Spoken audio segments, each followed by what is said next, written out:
So here's the thing. Some of you guys are in denial.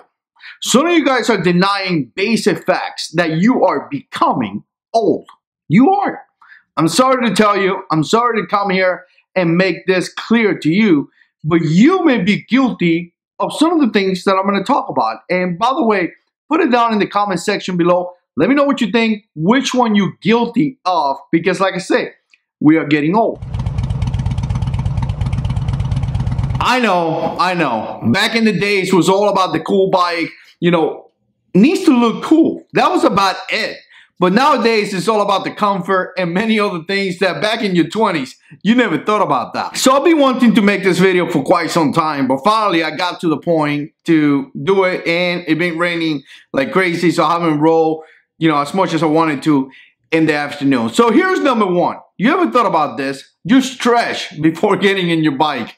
Really, you do. When your back hurts, man, you have a difficult time. So, you know what? Before you get into the bike, you would do a little bit of stretching to the right, a little bit of stretching to the left. You kind of pull back your chest. You kind of like do like this and do like that.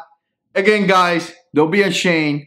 It's just a sign of old age. Number two is going to be something that I had to do. By the way, I do number one too. But it's the apes. Man, you'd be surprised how comfortable apes are. It's one of those things that when you look at them, you don't really think so. But when you start riding, when you start using them, when you start understanding the position that it gives you, you're able to pull your back straight, you're able to pull your arms out there. I mean, the position where you get put because of the apes is so amazing that then you need to have apes. No matter what bike I have, no matter what I do, no matter what year I get, no matter anything, I have to have apes. And again, having that position that the apes offer you is really appealing to you. Here's number three, guys. You start lusting over saddles.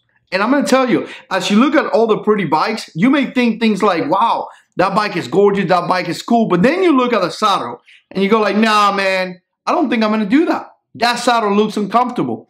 And then you start looking at saddles that look really nice, and you start listening about Mustang saddles, and then $700, which used to be something crazy to you, no longer is crazy. Now you want to spend $700 on your saddle. Now you're talking to your wife and you're trying to convince her, baby, I really need this. No longer something that must be nice.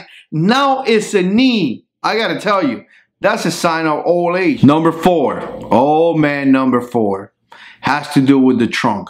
You see, when you were young, you used to say that trunks were for old men. Well, guess what, Grandpa? You just got promoted to trunk. I can tell you right now, you see my trunk? I can live without it. It's part of my bike. It's one of the most important critical aspects of my bike. My trunk is so great, so amazing. I could put my lunch, I could put my helmet, I could put cameras, I could put so many different supplies. I gotta tell you, it's amazing. But here's the old man aspect of the trunk. Not only you think are cool, now you're trying to justify it to the younger guys. No, man. A trunk is cool. You could put your lunch, you could yada, yada, yada, and you could talk about all those things. Before, you used to say, nah, old people stuff, and let it go. Now, not only you loved it, now you're trying to get your buddies to get trunks on their bikes as well. Number five, windshields. Whoa. Back in the days, you used to ride your bike and it was like, man, so cool. The wind hits me in the chest. It was amazing. My hair. It was just such a great thing. Now, no more. Now you are an old man. Now you don't want that air to bother you. You don't want it to hit you in your chest. You don't want none of those things. I mean, again, you want a little bit. You want to feel the air just a little bit, but none of this crazy stuff where you were driving or riding in the wind, baby, just going down the highway. Woo! Not no more.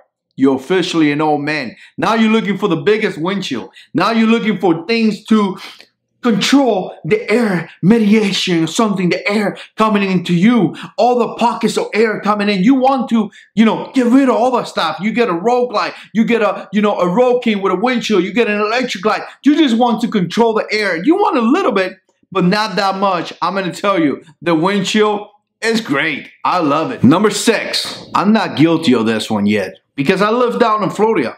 But if I live in New York or up north, I probably would have been pretty guilty of this one. Heated gear. Nah, You're not going to suck it up. You're not going to be cold for 20 minutes. You just don't care. No.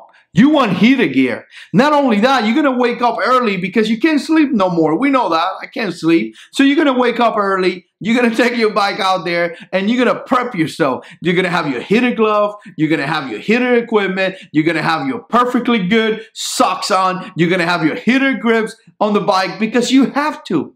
Because you don't want to be uncomfortable. That's not a thing of an old man. An old man rides his bike very, very comfortable, and heater gear is one of those things that you have. Number 7, you made this statement before. If you are an old Harley rider or any kind of rider, you made this statement before. You saw those guys in the sport bikes and you went like, whoa, I would never ride that thing. What was I thinking?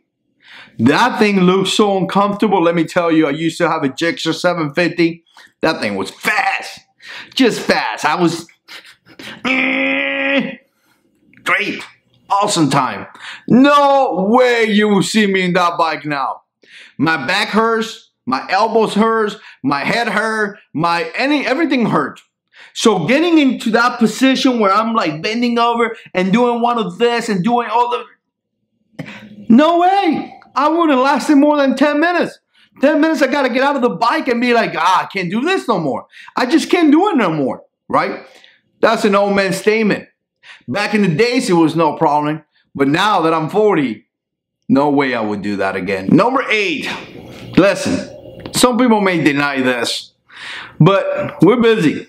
We got stuff to do. You know, we got families, older kids, younger kids, grandkids. We're just busy. Life is full of responsibility.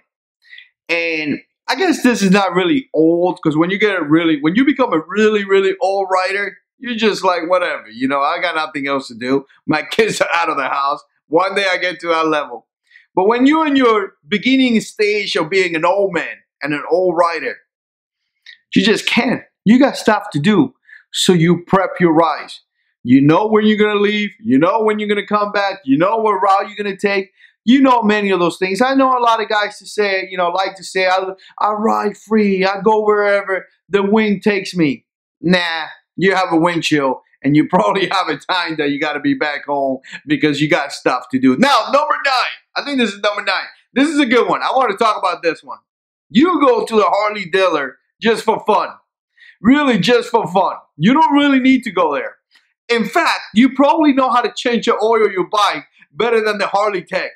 You probably know everything that already is wrong with your bike because you've been riding for years upon years. That's just you. You are very knowledgeable when it comes about motorcycle. But you also probably have a good job. You were able to afford that expensive bike and you just got all the things to do. So you go to the Harley dealer. You take your bike there. You pay the money, whatever. You look around. You talk to the Harley salesman. You have a great time. You may get into an argument with the Harley salesman because the new bike that came out is trash and you think it's trash and he thinks it's the best bike. You get into arguments. You may get into an argument, even a debate with the guy that is fixing your bike because you know more than him. Nevertheless, you just don't want to get dirty sometimes. And you take the bike to the Harley dealer to get service. All right, guys, number 10, and this is the last one. I'm just messing around with this video. Let me know what you think. And again, you know, if you are guilty of any of this, put it down in the comment section below. Anyways, I thought this was a fun video. Number 10, you make noises. You make noises when you get in the bike, and you make noises when you come out of the bike, because you know what? Everything hurts. Let me know what you think. Put comments down below. And as always, God is in control.